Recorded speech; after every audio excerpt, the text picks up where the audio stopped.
সুপ্রিয় দর্শক, আসসালামু আলাইকুম। আপনাদের সবাইকে স্বাগত জানাচ্ছি এখনকার আলোচনায়। আপনাদের সঙ্গে আছি আমি সিরাজুল ইসলাম। দর্শক, আজ পবিত্র শুক্রবার, সবাইকে জুমা মুবারক। দর্শক, অনেক গুরুত্বপূর্ণ খবর আছে। বাবালবান্দে প্রণালী এবং লোহিত সাগরে জাহাজ চলাচল নিরাপদ করতে এবং স্বাধীনভাবে যাতে জাহাজ চলাচল করতে পারে এই লক্ষ্য ঘোষণা করে সৌদি আরব 14 সদস্যের একটি জোট ঘোষণা করেছে। এই জোটে বাংলাদেশও থাকবে বলে খবর পাওয়া গেছে। এদিকে গত রাতেও ইরানের পক্ষ থেকে মার্কিন ঘাঁটি লক্ষ্য করে ড্রোন হামলা চালানো হয়েছে। ইরানের জাতীয় সংসদের স্পিকার বাকের কলিবফ তিনি বলেছেন, কেশম দ্বীপে আমেরিকা যে বর্বর হামলা চালিয়েছে তার জন্য তাদেরকে মূল্য দিতে হবে। এদিকে ইরানের খাতামুল আম্বিয়া হেডকোয়ার্টার্সের প্রধান মেজর জেনারেল আলী আবদুল্লাহি তিনি বলেছেন, মধ্যপ্রাচ্যে মার্কিন সেনাদের জন্য তাদের সমরস্ত্র যেমন জরুরি, তেমনি তাদের সাথে কফিনও থাকতে হবে। কফিন এখন তাদের অবিচ্ছেদ্য অংশ হয়ে গেছে। একথার মানে কি? খুবই গুরুত্বপূর্ণ কথা। আরও একটি বিপজ্জনক খবর আছে, সেটি হচ্ছে ইরানের সর্বোচ্চ নেতাকে আমেরিকা এবং ইসরায়েল খুঁজছে। ইরানের সর্বোচ্চ নেতাকে আমেরিকা এবং ইসরায়েল যখন খোঁজে তার মানে কি আমরা সবাই বুঝতে পারি। এই নিয়ে আলোচনা করব। পাশাপাশি আলোচনা থাকবে মিশরের একটি সমুদ্র বন্দরে একটি এলএনজি জাহাজে ড্রোন হামলা হয়েছে। সেখান থেকে আমেরিকার একটি যুদ্ধ জাহাজও মারাত্মকভাবে ক্ষতিগ্রস্ত হয়েছে। এই ব্যাপারে আকারে ইঙ্গিতে ইরানকে দায়ী করা হচ্ছিল, কিন্তু ইরানের পররাষ্ট্রমন্ত্রী সাইদ আব্বাস আরাকচি ভিন্ন কথা বলেছেন। কি বলেছেন এবং কেন বলেছেন, এই সমস্ত নিয়ে এখন আমি বিস্তারিত আলোচনা করার চেষ্টা করব। আশা করি প্রত্যেকটি পয়েন্টের আলোচনা আপনাদের ভালো লাগবে। যদি আলোচনা ভালো লাগে তাহলে লাইক, কমেন্ট, শেয়ার করবেন এবং চ্যানেলটি সাবস্ক্রাইব করে সাথেই থাকবেন প্লিজ। দর্শক, চলুন বিস্তারিত আলোচনায় চলে যাই। প্রথমে যে আলোচনা করেছি সেটি হচ্ছে একটা জোট হতে যাচ্ছে সৌদির নেতৃত্বে, যে বাংলাদেশ সহ বিশ্বের 14টি দেশ সেই জোটে যোগ দেবে বা তার প্রতি সমর্থন জানিয়েছে বলে খবর বেরিয়েছে। এই জোটের লক্ষ্য হবে বাবালমান্দে প্রণালী এবং লোহিত সাগরে সৌদি জাহাজ বা সৌদির বন্দরের দিকে যে সমস্ত জাহাজ যাবে তাদের উপরে যে নিষেধাজ্ঞা আরোপ করেছে ইয়েমেনের হুতি সমর্থিত সামরিক বাহিনী বা সরকার, সেই নিষেধাজ্ঞা নাকচ করে দেওয়া, বানচাল করে দেওয়া। এবং ইয়েমেনের পক্ষ থেকে, অর্থাৎ ইয়েমেনের হুতি সরকারের পক্ষ থেকে সৌদি বন্দরের উপরে যে নিষেধাজ্ঞা আরোপ করা হয়েছে, অবরোধ আরোপ করা হয়েছে, সেই অবরোধ ভেঙে দেওয়ার চেষ্টা করা হবে। এই জন্য সৌদি আরব ইয়েমেনের সাথে সম্ভবত একা পারছে না পারার কারণে জোট গঠনের ঘোষণা দিয়েছে। এবং এই লক্ষ্যে গতকাল সৌদি আরবে মোট 43টি দেশের অংশগ্রহণে একটি সম্মেলন অনুষ্ঠিত হয়েছে। সেই সম্মেলন থেকে যে সমস্ত দেশ সৌদি আরবের এই জোটের প্রতি সমর্থন দিয়েছে তারা হলো কুয়েত, বাহরাইন, কাতার, বাংলাদেশ, পাকিস্তান, তুরস্ক, সুদান, সোমালিয়া, জিবুতি, জর্ডান, মিশর, ইয়েমেনের যে সৌদি সমর্থিত অংশ তারা, এবং কমোরস নামে আরেকটি দেশ। আল জাজিরা খবর দিয়েছে কমোরস আছে, কিন্তু কোনো কোনো জায়গায় পাওয়া যাচ্ছে কমোরস না, নাইজেরিয়া আছে। জানি না এই দুই দেশের কোনটা। 43টি দেশ অংশগ্রহণ করেছিল সম্মেলন, তাতে এই 14টি দেশ সমর্থন দিয়েছে। আর সৌদি আরব এই জোটের নেতৃত্বে থাকবে, জোটের হেডকোয়ার্টার থাকবে সৌদি আরবে। লক্ষণীয় বিষয় হচ্ছে মধ্যপ্রাচ্যের যে সমস্ত দেশ রয়েছে তার ভিতরে গুরুত্বপূর্ণ কয়েকটি দেশ এই জোটে নেই, যেমন ইরাক, ওমান এবং সংযুক্ত আরব আমিরাত।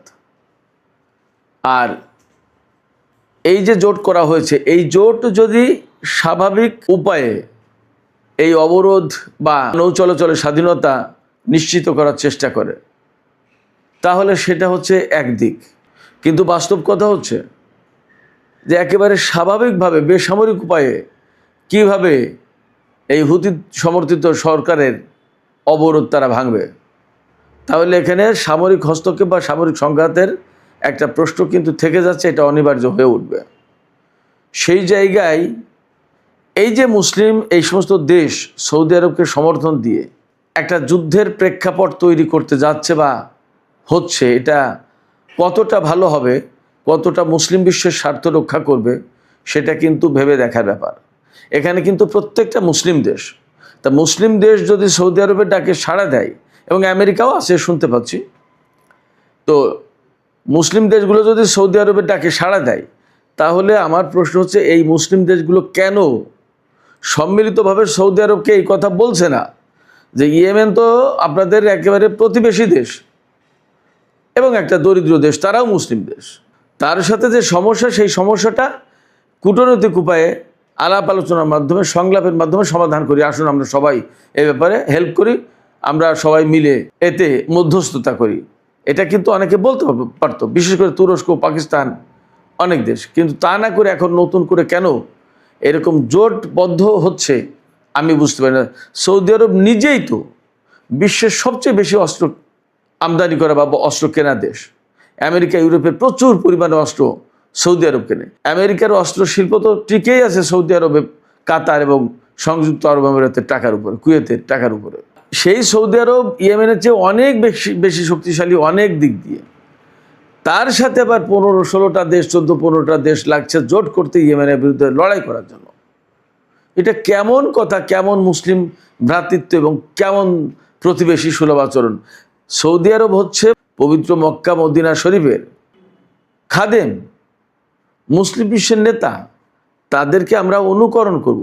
সেই জায়গায় একটা প্রতিবেশী দেশ এবং দুর্বল দেশ, অভাবী দেশ, গরিব দেশ, তাদের উপরে এইভাবে তাকে একেবারে আষ্টে বেঁধে ফেলে তাকে শেষ করে দেওয়ার চেষ্টা, এটা কেমন কথা হচ্ছে? এই জায়গায় তো কূটনীতির প্রয়োজন।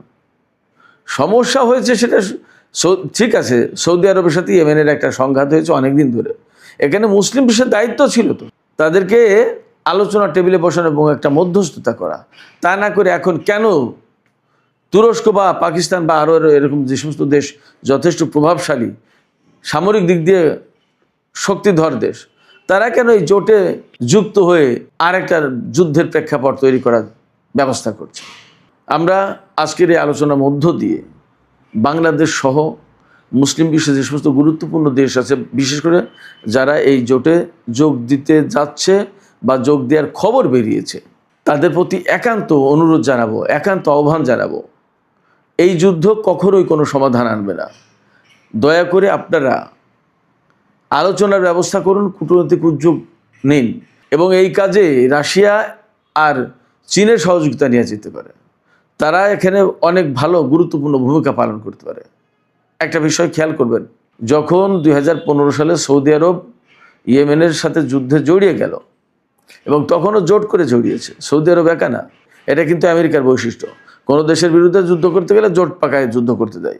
তো সেই জায়গায় পাকিস্তান কিন্তু সৌদি ডাকে সেই জোটে যুক্ত হয়নি এবং যুদ্ধ করেনি। পাকিস্তানের প্রধানমন্ত্রী ছিলেন তখন নওয়াজ শরীফ, এখনকার যে শাহবাজ শরীফ তার বড় ভাই। পাকিস্তান কিন্তু যথেষ্ট কৌশলে এবং শক্ত অবস্থানে থেকে সৌদি আরবের পক্ষে সেই সময় যুদ্ধে নামেনি, যদিও সৌদি আরবের সাথে পাকিস্তানের অনেক সামরিক চুক্তি আছে। আমি জানি না, এখনই বলা যাচ্ছে না যে কি হচ্ছে অ্যাকচুয়ালি, সৌদি আরব এই জোট নিয়ে যুদ্ধ শুরু করবে কিনা, কিন্তু জোট যে কারণে বা যে উদ্দেশ্যে গঠন করা হচ্ছে তাতে সংঘাত অনিবার্য হয়ে উঠবে মোটামুটি বলা যায়। এই জায়গায় বাংলাদেশের ভূমিকা কী হবে তাও জানি না। বাংলাদেশ এখানে অনেকভাবে কৌশল নিতে পারে, হয়তো জোটের প্রতি রাজনৈতিক সমর্থন দিতে পারে, কিন্তু যুদ্ধে অংশ নিল না। সামরিক অভিযান যদি কোনো কিছু পরিচালনা করে সেখানে অংশ নিল না। বাংলাদেশের অনেক জনশক্তি সৌদি আরবে আছে, সেখান থেকে রেমিট্যান্স আসে, আমাদের অনেক বাজার বা আমাদের অর্থনীতির একটা গুরুত্বপূর্ণ অংশ হয়ে গেছে সৌদি আরব, ঠিক আছে। কিন্তু সৌদি আরবের কাছে তো আমরা দাসখত দিন, এটাও তো ঠিক।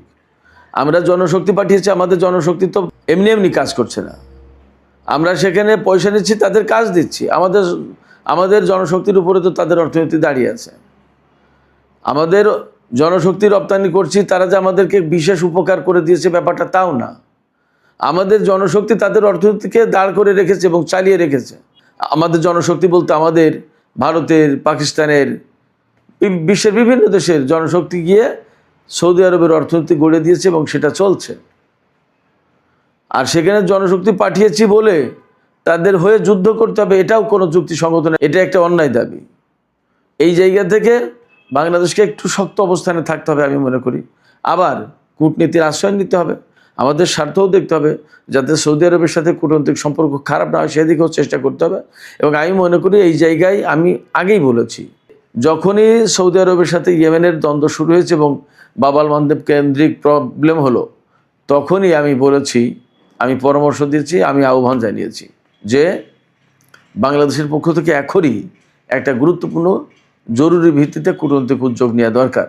এবং এই কূটনৈতিক উদ্যোগের সাথে পাকিস্তান, চীন, রাশিয়া এই সমস্ত দেশকে অন্তর্ভুক্ত করা যায়, এমনকি মালয়েশিয়াকেও অন্তর্ভুক্ত করা যায়। তুরস্ককে এখন আর অন্তর্ভুক্ত করার সুযোগ নেই, তারপরেও তার সাথে আলোচনা করা যায়।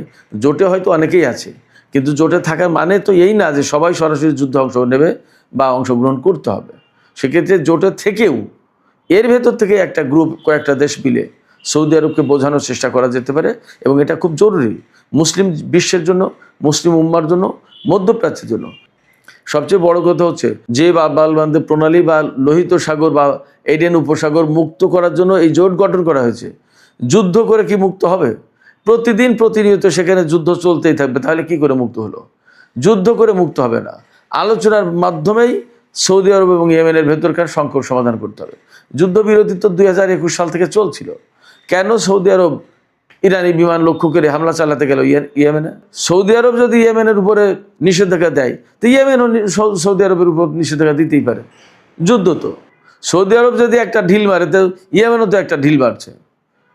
তো সেই যুদ্ধ যদি বৈধ হয়, তাহলে সৌদি আরব ইয়েমেনের উপর অবরোধ আরোপ করেছে, ইয়েমেনও সৌদি আরবের উপর অবরোধ আরোপ করেছে, সেটা অবৈধ হবে কেন? এবং সেইটা খোলার জন্য এখন এত এত দল, এত এত জোট করতে হবে। এতে কি অ্যাকচুয়ালি লোহিত সাগর, বাব আল মানদেব প্রণালী, এডেন উপসাগর এগুলো উন্মুক্ত হবে? হবে না। প্রচুর রক্তক্ষয় হবে, প্রাণহানি হবে, এবং এতে তেলের বাজার আরও বেশি ঊর্ধ্বমুখী হবে। যুদ্ধের মধ্য দিয়ে কোনো মতেই হরমুজ প্রণালী, বাব আল মানদেব প্রণালী কোনো কিছু খোলা যাবে না। আলোচনা এবং বাস্তবতার ভিত্তিতে তার সমাধান করতে হবে। আমরা আশা করি বাংলাদেশ সরকার বা এই জোটে যারা প্রভাবশালী দেশ আছে সৌদি আরব বাদে, এই প্রভাবশালী দেশগুলো মিলে নতুন করে সলা পরামর্শ করে হয়তো জোট একটা গঠন হলো, কিন্তু যুদ্ধ না করে কিভাবে আরও এগিয়ে যাওয়া যায় সেই একটা চেষ্টা করা উচিত। এখানে একটু তথ্য দিয়ে রাখি, এই যে বাব আল মানদেব প্রণালী, লোহিত সাগর, এই পথে 2023 সালের একটা পরিসংখ্যান দিতে পারি। 2023 সালে প্রতিদিন 8,60,00,000 ব্যারেল তেল পরিবহন করা হয়েছে এই পথে, আর গ্যাস পরিবহন করা হয়েছে প্রতিদিন 400 কোটি ঘনফুট। আপনারা চিন্তা করেন তাহলে কত গুরুত্বপূর্ণ এই নৌরুট, এই বাব আল মানদেব প্রণালী। সেই প্রণালী যখন বন্ধ, আর তাকে যদি যুদ্ধ করে মুক্ত করতে যেতে হয়, তাহলে গ্যাসের দাম, তেলের দাম কোথায় যাবে? বিশ্ব অর্থনীতিতে কী অবস্থায় দাঁড়াবে? আর এই প্রণালী দিয়ে তো শুধু তেল এবং গ্যাস যায় না, ইলেকট্রনিক্স পণ্য, পোশাক সামগ্রী, তারপরে সার, আরও গুরুত্বপূর্ণ কত জিনিস যায়। চীন, Japan, Korea, Malaysia, Indonesia, Philippines, Singapore, Vietnam, এই সমস্ত কত গুরুত্বপূর্ণ অর্থনৈতিক শক্তি এই সমস্ত দেশ, তাদের সমস্ত পণ্য ইউরোপ আমেরিকায় যেতে গেলে বেশিরভাগই এই বাব আল মানদেব প্রণালীর লোহিত সাগর, সুয়েজ খাল হয়ে ভূমধ্য সাগর দিয়ে, আটলান্টিক দিয়ে ইউরোপ আমেরিকায় যায়। অতএব যুদ্ধ করে এখানে সমাধান হবে এটা আসলে ভাবার কোনো সুযোগ নেই। আমি মনে করি এখানে কূটনীতি শেষ কথা। দর্শক, এবার আমরা ইরানের যুদ্ধ প্রসঙ্গে আসি।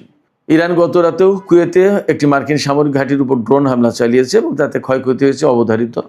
বড় কোনো খোঁজখবর এখন আমার কাছে আপাতত নেই, তবে এইটুকু বলি যে ইরানের জাতীয় সংসদের স্পিকার বাকের কলিবাফ তিনি বলেছেন গতকাল যে কেশম দ্বীপে আমেরিকা হামলা চালিয়েছিল এবং সেই হামলায় একটি বাড়ি একদম বিধ্বস্ত হয়ে চাপা পড়ে মা বাবা এবং ছোট্ট একটি মেয়ে মারা গেছে। সেই ব্যাপারে সরাসরি হুমকি দিয়ে বলেছেন বাকের কলিবাফ যে আমেরিকাকে এই বর্বর হামলার জন্য মূল্য দিতে হবে। এদিকে ইরানের খাতামুল আম্বিয়া হেডকোয়ার্টার্স, এই হেডকোয়ার্টার্স থেকে ইরানের সমস্ত বাহিনীর যুদ্ধ কৌশল সমস্ত সব কিছু এখান থেকে কোঅর্ডিনেট করা হয়, পরিচালনা করা হয়। এই খাতামুল আম্বিয়া হেডকোয়ার্টার্সের যিনি commander major general Ali Abdullahi, তিনি হুঁশিয়ারি উচ্চারণ করে বলেছেন আমেরিকার সেনাদের জন্য এখন কফিন অনিবার্য হয়ে উঠেছে। কফিন তাদের জন্য এখন অবিচ্ছেদ্য অংশ। জেনারেল আবদুল্লাহি বলেছেন যে আমেরিকার সেনাদের জন্য যেমন সামরিক সরঞ্জাম মাস্ট অপরিহার্য, তেমনি কফিনও অপরিহার্য। এর মানে হচ্ছে ইরান প্রচণ্ডভাবে হামলা চালাবে আমেরিকানদের উপরে এবং আমেরিকার সেনাদের টার্গেট করে এখন প্রতিনিয়ত হামলা চলবে। এখন আর ইরান সম্ভবত অনেক ছাড় দেওয়ার নীতি আর চর্চা করবে না। তার মানে মার্কিন সেনাদের উপর এখন প্রচণ্ড হামলা চালাবে একাধারে ইরান, যার কারণে কফিন প্রয়োজন হবে, এই কথা তিনি বলেছেন। এবার সে ইরানের পররাষ্ট্রমন্ত্রী সাইদ আব্বাস আরাকচি তিনি বলেছেন মিশরের যে বন্দরে একটি এলএনজিবাহী জাহাজের উপর হামলা হয়েছে এবং তাতে বিস্ফোরণ ঘটে আমেরিকার একটি যুদ্ধ জাহাজও ধ্বংস হয়েছে। সেই ব্যাপারে আকারে ইঙ্গিতে বিভিন্ন পক্ষ থেকে, বিশেষ করে আমেরিকার পক্ষ থেকে ইরানকে দায়ী করা হচ্ছিল বা ইয়েমেনকে। ইয়েমেন, ইরান সবাই বলেছে যে আমরা এই হামলার সাথে নেই, আমরা এই হামলা করিনি। ইরান বলেছে যে এই হামলার পেছনে থাকতে পারে ইহুদিবাদী ইসরায়েল, ইরানের ভাষায় ইসরায়েল থাকতে পারে এবং সেখানে বরং ইরানকে দায়ী করানোর চেষ্টা করা হচ্ছে। এটা ঠিক না, আমরা এর সাথে নেই। বরং মিশরের নিরাপত্তা আমাদের কাছে অনেক গুরুত্বপূর্ণ। মিশর আমাদের আঞ্চলিক বন্ধু দেশ, তাদের নিরাপত্তাকে আমরা যথেষ্ট গুরুত্ব দিই। মিশরের উপরে আমাদের হামলা চালানোর কোনো কারণ নেই, প্রশ্নও নেই। সম্ভবত ইরানের এই বক্তব্য থেকে একেবারেই বিষয়টা পরিষ্কার হবে। আর সর্বশেষ যে বিষয়টি নিয়ে আলোচনা করতে চাই, এটা খুবই বিপজ্জনক একটা খবর। সেটা হচ্ছে আজকেই খবর বের হয়েছে দেখলাম, ইরানের বর্তমান সর্বোচ্চ নেতা সাইদ মুস্তফা খামেনি, তাকে আমেরিকা এবং ইসরায়েলের গোয়েন্দারা খোঁজাখুঁজি করছে। তিনি সর্বোচ্চ নেতার দায়িত্ব গ্রহণের পর আজ পর্যন্ত জনসমক্ষে আসেননি। এই অবস্থায় তিনি কোথায় আছেন তার অবস্থান শনাক্ত করার চেষ্টা করছে আমেরিকা এবং ইসরায়েল। লক্ষ্যটা সহজ, আমেরিকা এবং ইসরায়েল যখন ইরানের সর্বোচ্চ নেতার অবস্থান শনাক্ত করার চেষ্টা করে, তার মানে হচ্ছে তাকে হয়তো হত্যা করার চেষ্টা করছে। কিন্তু একথাও ঠিক, ইরানের সাবেক সর্বোচ্চ নেতা সাইয়েদ আলী খামেনিকে হত্যা করে আমেরিকা কি তার লক্ষ্য অর্জন করতে পেরেছে? যদি নতুন নেতাকে হত্যা করে আমেরিকা কি তার লক্ষ্য অর্জন করতে পারবে? পারবে না। বরং তাদের জন্য বিপদ আরও বাড়বে, মধ্যপ্রাচ্যের পরিস্থিতি আরও জটিল হবে এবং ইরান কি তখন ছেড়ে দেবে? ছেড়ে দেবে না।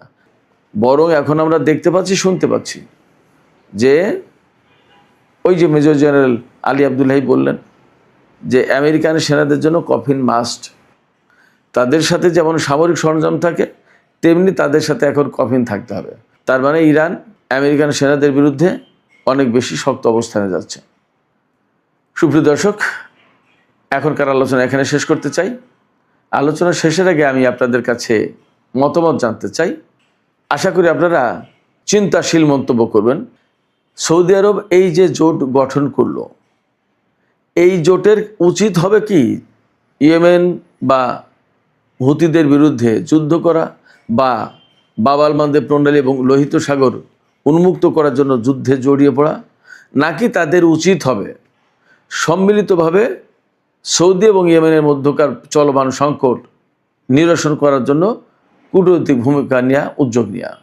আপনাদের মতামত জানিয়ে কমেন্টে লিখতে পারেন। আর ভিডিও ভালো লাগলে লাইক, কমেন্ট, শেয়ার করবেন এবং চ্যানেলটি সাবস্ক্রাইব করে সাথেই থাকবেন।